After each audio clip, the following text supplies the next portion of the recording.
Goeiemôre, dis die 17de Maart in die jaar 2026. Ek gesels vanmôre met jou. Die naweek het ek mannekamp gehad en ons het 'n fantastiese tyd gehad. Jy moet verseker op 'n stadium na mannekamp toe gaan. Dis absoluut lewensveranderend. Ouens se lewens het verander. Ek is baie opgewonde oor. So dis hoekom ek nie Sondag 'n woord gehad het nie. Gister was ek bietjie moeg en vandag voel ek heel wat beter. Vanoggend het ons 'n manne van die woord sessie gehad hier in Pretoria. As jy naby bly, kan jy my gerus kontak inskakel hier in Pretoria Oos en jy kan ons kom join. Net 'n klomp manne interkerklik 6:00 die oggend tot 7:00.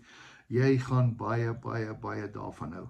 Nou vanoggend het ons 'n bietjie gepraat oor wat Jesus gedoen het. En ek lees vir jou uit Lukas 17 vanaf vers 11, waar Jesus dan loop deur Galilea en dan kom hy klomp 10 malaatses tegemoet. Ek gaan dit vir jou lees. En op sy reis na Jerusalem het hy deur Samaria en Galilea het hy gegaan. En toe hy in 'n sekere dorp ingaan, kom hy 10 malaatse manne hom tegemoet, wat op 'n afstand bly staan het. Hoekom het hulle op 'n afstand gebly staan? Want malaatsheid was 'n verskriklike ongeneeslike siekte. Hierdie mense mag nie in die dorp gekom het nie. As jy by iemand gekom het, het dit aangesteek. So jy het sommer sulke groot gate het in jou vel ingeval. Dit was 'n verskriklike siekte. En die mense het hulle verwerp. Julle mag nie in die dorp inkom nie, julle mag nie by troue inkom nie, julle mag nêrens inkom nie. So julle kan jouself indink, ek gebruik die Engelse terme, hierdie klomp outcast, weggooi mense, was daar een kant, want die oomblik as hulle naby gekom het, het mense van hulle weggehardloop as gevolg van hulle siekte.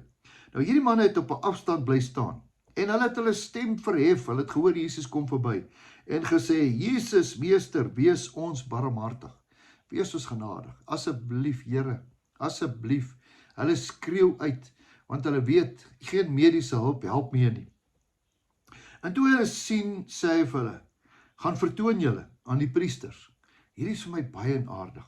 Manne, hy het nie vir hulle gesê, kom na my toe nie, kom ek salf julle met olies. Hy het niks gesê nie. Hy sê, gaan na die priesters toe. Nou wonder ek, na die priesters toe, was hulle nie al by die sinagoge gewees nie, het hulle nie al vir gebed gevra nie. Maar al wat nou hier belangrik is, hoor die stem van die Here. Dit klink onwerklik, dit klink onmoontlik. Regtig, draai om, moet ons nou weer so toe gaan? Gaan vertoon julle aan die priesters, en terwyl hulle weggaan, het hulle rein geword. Hulle draai om, hulle sê vir mekaar, manne, okay, kom ons probeer net een keer, kom ons gaan na die priesters toe. Wat moet ons daar doen? Wat gaan ons vir hulle sê? Al wat ons weet, Jesus sê, gaan doen dit. En hulle het rein geword, sê hulle, onderweg.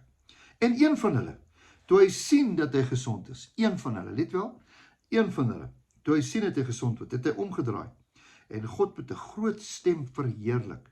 En hy het op sy aangesig neergeval by sy voete, en hom gedank, en hy was 'n Samaritaan. Wie was die Samaritane? Dis die ouens wat die mense nie meer gemeng het nie. Hulle was die outcast. Hy was 'n Samaritaan en nog 'n malaatse. Kan jy dink? En wat se kategorie was hy? Hierdie Samaritaan draai om, val voor sy voete neer en loof en prys hom. Toe Jesus antwoord hom en sê, het die 10 dan nie rein geword nie? En hy sê, en waar is die ander 9? Was daar niemand onder hulle te vind wat omgedraai het om God te verheerlik nie, behalwe hierdie vreemdeling nie? En hy sê vir hom, staan op en gaan, jou geloof het jou gered. Hierdie is vir my fantasties. Hierdie is vir my so fantasties. Wat sê ons? Jesus weet van elke siekte. Jesus sê 'n vreemdeling. Jesus sê draai om, gaan na die priesters toe. Hulle doen dit, hulle word genees. Een draai om. En ek wil praat oor daai een ou. Ek dink ons besef nie elke dag wat die Here vir ons elke dag doen nie. Die feit dat ons elke dag gesond is, ons het hande, ons het voete, ons haal asem, ons het oë, ons kan sien, ons het ore, ons kan hoor, ons het kinders, ons het karre, ons het petrol. Wat kom uit ons mond uit? Ten spyte van al die guns wat ons het. Hierdie ou word genees en al wat hy het is hardloop na sy geneesheer toe. Ek wil jy moet verstaan dat Jesus het vir 2 redes gesterf. 1, vir ons siektes en vir ons sondes. En elke dag moet ons vir hom net dankie sê, dat hy ons gered het. Ek en jy is kind van God. Wat kom uit jou mond uit elke dag? Die ekonomie, die situasie, hoe die regering die land hanteer, Man, hulle het al 500 jaar gelede oor die regerings gemou. Ja, wat kom uit jou mond uit? Want die woord sê, dit wat uit jou mond uit gaan jy eet. Een ou is dankbaar, een ou draai om. Die ander ouens stap net weg. Wat 'n tragedie. Hulle kry genesing. Hulle is volmaak. En hulle kom sê nie dankie nie. Ek laat jou dink, nee. Ons moet baie meer dankie sê vir al die genesings wat ons elke dag ontvang. Vir al die virusse wat nie na ons toe kom nie. Vir al die wonderlike dinge wat ons ontvang. Kom ons sê dankie vandag. Here, baie dankie. Dankie vir 'n Samaritaan wat omgedraai het, dat ons 2000 jaar daarna van hom kan lees. Dankie Here, dat U ons elke dag genees. Dankie dat U ons gered het. Dankie dat ons kinders van God genoem kan word. Ons is voor U voete. Ons buig voor U en sê, Here, ons loof en prys U naam. Amen. Geseënde dag vir jou. Mag jy van krag tot krag gaan. Ek spreek lewe oor jou, dat goedheid en guns jou sal volg al die dae van jou lewe.